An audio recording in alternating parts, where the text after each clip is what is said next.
Mes chers compagnons, à nouveau, bon retour sur ma chaîne. Comme vous le savez déjà, je suis Nicolas, fondateur de l'organisation Jésuitisme. Sans plus tarder, nous allons commencer. Alors cette vidéo est une interprétation directe à la vidéo intitulée Le Monde, partie 1. Mes chers compagnons, dans ce monde, si vous êtes assez attentifs, vous avez certainement dû vous en rendre compte que les gens qui se trouvent dans une situation sociale alarmante, mais qui gardent les pieds sur terre, sont pour ma part les plus généreux. Évidemment, je n'en ferai pas une généralité, car certains sont possédés, ou dirais-je, laissent la colère prendre le dessus, à cause du vécu, et peuvent parfois se montrer désagréables, voire agressives. On trouve énormément de gens aimables, ayant de la compatie, et même avec le peu qu'ils ont, ils le partagent, sûrement pour avoir un peu d'intention, mais aussi par bonté. Certains espèrent un retour, d'autres n'espèrent rien, si ce n'est un peu d'intimité. Mais ce qui compte, c'est le geste et la raison qui a poussé à ce geste.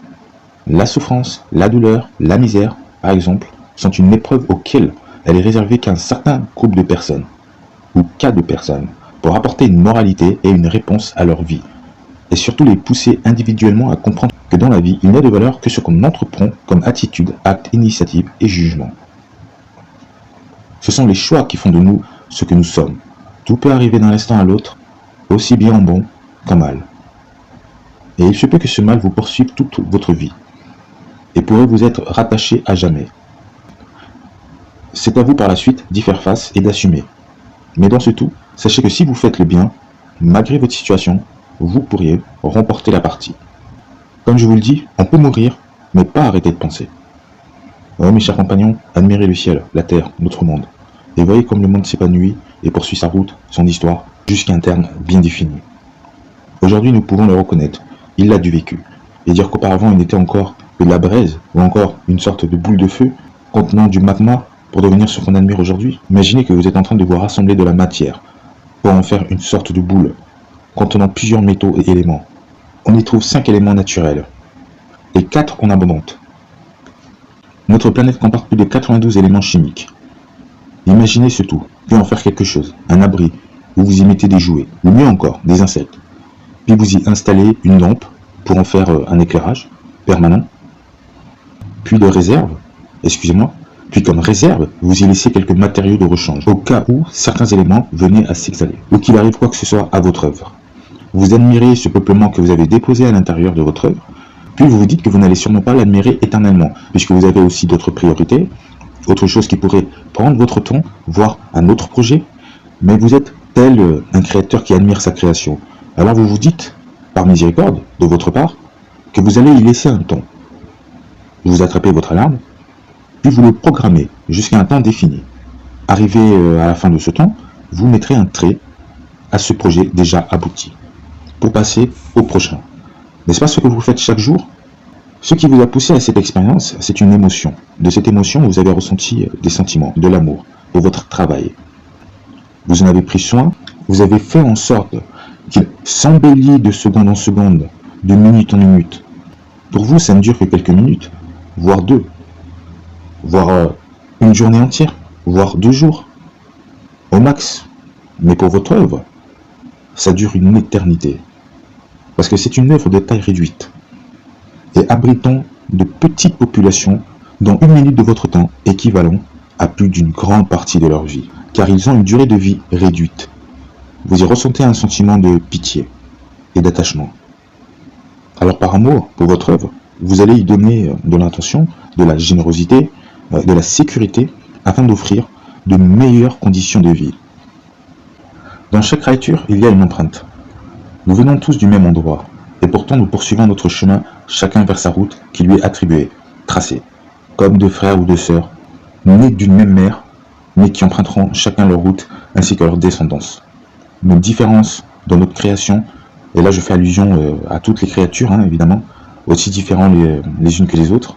Donc les différences physiques expliquent que nous sommes uniques dans ce que nous représentons vraiment. En revanche, on peut voir en chaque créature le lien qui nous unit et qui unit aussi certaines espèces. Déjà, on peut voir qu'il nous est possible de procréer par cette substance, un homme spermatozoïde. En plus, quand on analyse, si vous voulez, les caractéristiques du sperme, cette multitude de spermatozoïdes entre 20 et 30 millions versés à chaque millilitre de sperme, c'est énorme. Alors tous les spécimens en contiennent, et pourtant tous ces spécimens ont été créés à partir d'une même semence. C'est un héritage propre, si vous voulez. En langage scientifique, on appelle ça liquide biologique ou liquide organique. Ça désigne un liquide produit à partir d'organismes vivants. Alors prenons en compte, les amis, que ce tout que j'ai cité et qui les compose se trouve tout autour de nous, dans notre monde. Pour que cette substance organique, donc primitive, qu'on nomme organique multicellulaire, combinée à partir de gaz, d'azote, de dioxyde, d'eau, etc., ces mêmes éléments que reproduisent les spécimens par le biais du sperme. Et comme on l'avait dit plus tôt, après la formation de la Terre, puis de notre système solaire, les premières formes de vie, converties en de multiples cellules, vont se combiner pour devenir bien plus complexes. Et pour procréer, il faut un élément indispensable qui servira de réceptacle, ou plutôt d'ovule. Nous savons par exemple que l'ovule d'une femelle contient la moitié des informations génétiques. En gros, le sperme agit comme le plus, et l'ovule comme le moins. Il s'accouple parfaitement. L'ovule est une grosse cellule haploïde, donc une cellule dont le noyau ne contient qu'un seul chromosome de chaque paire. Donc d'un regard éloigné, on pourrait y voir, si vous voulez, organique multicellulaire combiné à partir de plusieurs cellules et d'éléments, et qui va fusionner avec une autre cellule reproductrice pour pouvoir procréer. Je vois là aussi un exemple de la création de l'univers. Vous voyez ce rassemblement de plusieurs sortes d'éléments pour engendrer un œuf qui va éclore. Et puis aussi, je pourrais aussi faire la référence entre l'antimatière et la matière. La Terre a été formée à partir de plusieurs éléments aussi. Elle a dû fusionner avec d'autres planètes pour devenir ce qu'elle est aujourd'hui. Et là, chers compatriotes, les détails sont bien explicites, puisque dans la formation de la Terre, il y avait là une chaleur élevée, assez pour dissoudre toutes sortes d'éléments, assez d'humidité pour les disperser dans l'eau, ce tout qui se fond par la température de la Terre. On trouve dans les ovules de la gélatine, mais cette gélatine est aussi produite par la Terre. La gélatine est une substance solide, translucide, qui est obtenue par l'ébullition prolongée d'os, ou je dirais plutôt pour les périodes primitives, d'argile. On trouve aussi, en dehors de la gélatine, dans les ovules, un dérivé de cellulose. Donc la cellulose, qui est la molécule organique la plus abondante sur Terre et dans notre galaxie, voire en dehors. Et il y en a d'autres, chers amis, il y en a plein d'autres. Mais concentrons-nous sur le sujet d'aujourd'hui. Alors tous ces éléments ont servi à peupler la Terre. J'aimerais revenir sur un fait. Lorsque j'emploie le mot ébullition, j'évoque là ce phénomène qui accompagne le passage de substances du moins solides et qui devient liquide, puis vapeur. En fait, pour mieux vous faire comprendre, ça suit un chemin de décomposition. Quand je dis que la gélatine est obtenue à partir de l'ébullition prolongée d'os, je parle là de la décomposition, d'accord ? En revanche, dans les périodes primitives, précédant les premières formes de vie, on ne trouvait pas là, si vous voulez, des os, mais plutôt les éléments qui la composent, donc l'argile. L'argile, qu'on peut faire référence aussi à la terre.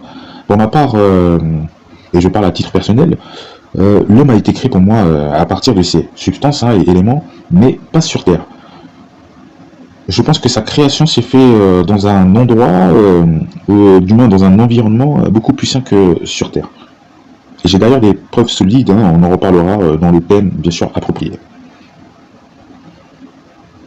Imaginons ensuite tout ce peuplement sur Terre, ces organiques multicellulaires complexes qui vont devenir ces premiers spécimens sur Terre avec comme sol plat l'apogée. À partir de l'apogée, tout prendra un chemin expansif, en se divisant et en poursuivant chacun son chemin. On aura là alors plusieurs continents contenant des cellules et organiques multicellulaires et qui auront encore le temps de se développer plus profondément. Car il faut, si vous voulez, un certain degré de chaleur pour être actif. Voyez-vous, chers compatriotes, parfois on découvre de nouvelles spécimens. Mais sommes-nous assez attentifs pour comprendre qu'il se pourrait peut-être que près de la croûte terrestre, il y ait d'autres organiques multicellulaires qui travaillent encore, Et si ces organiques multicellulaires complexes est combinés pour devenir autre chose, et que ce autre chose a été combiné à partir d'éléments qu'on ne voit pas, engendrant des créatures qu'on ne voit pas, on pourrait aussi bien se dire que ces organiques multicellulaires complexes et combinés pour devenir autre chose, qui sont combinés à partir d'éléments qu'on ne voit pas à l'œil nu, engendrant aussi, pourquoi pas, des créatures qu'on ne voit pas à l'œil nu, évidemment, ça se pourrait.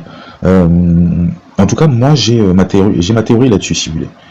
Et puis prenons par exemple Mars. Il fut un temps où elle était différente, hein. On le sait, bon, disons, chacun a sa vérité, hein, voilà. Donc pour d'autres, Mars aurait abrité de la vie, pour d'autres non. Donc il fut un temps où elle était différente. Je pourrais bien que des organiques multicellulaires s'y étaient installés. Les preuves sont là, hein, tout autour, de toute manière. Nous pouvons les voir à condition d'y croire, bien sûr. Nous avons la chance que nos ancêtres nous ont légué une bonne partie de l'histoire. Alors, chers compatriotes, nous allons nous quitter et nous retrouver pour la partie 2, le monde. Sur ce, peace and love.